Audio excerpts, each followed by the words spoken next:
Junagadh મનપાના ward 3ની પેટા ચૂંટણીનું આયોજન કરવામાં આવ્યું છે। આજે શાંતિપૂર્ણ માહોલમાં થયું છે મતદાન। 12 વર્ષથી ઉમેદવારો બિનહરીફ ચૂંટાતા હતા।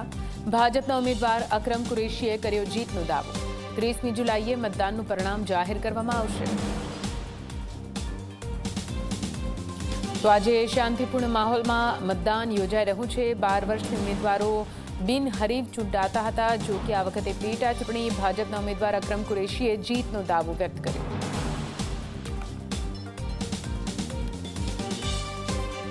જૂનાગઢ મહાનગરપાલિકામાં ફરી છે તે પેટા ચૂંટણી યોજાઈ છે ત્યારે વોર્ડ નંબર 3ની વાત કરવામાં આવે તો છેલ્લા 12 વર્ષથી આ બિનહરીફ ચૂંટાતા આ વોર્ડ નંબર 12ના લોકો છે તે ફરી મતદાન માટે ઉતર્યા છે। ત્યારે આપણી સાથે ભાજપના ઉમેદવાર છે।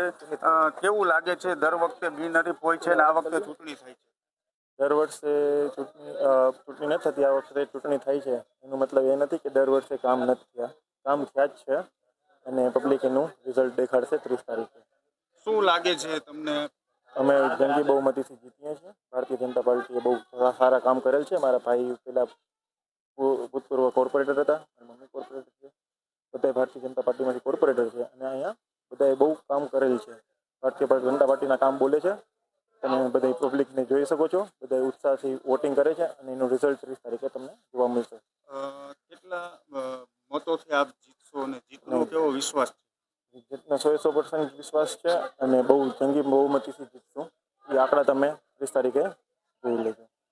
આ હતા ભાજપના ઉમેદવાર અકરમભાઈ, જે જીતનો વિશ્વાસ વ્યક્ત કર્યો છે। ત્યારે વાત કરવામાં આવે આ સીટની, તો આ સીટ છે તે વોર્ડ નંબર 3 આવેલું છે। વોર્ડ નંબર 3ની અંદર હાલ 12 વર્ષથી આ બિનહરીફ ચૂંટાયા બાદ આજ ફરી મતદાન છે તે શરૂ થયું છે।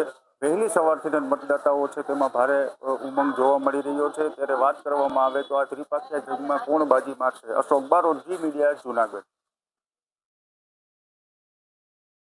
આ 12 વર્ષમાં પહેલી વાર અમે મતદાન કરવા આવ્યા છીએ। અમને બહુ ખૂબ આનંદ છે અને અમે બહુમતીથી અમારા ઉમેદવારને જીતાડશું।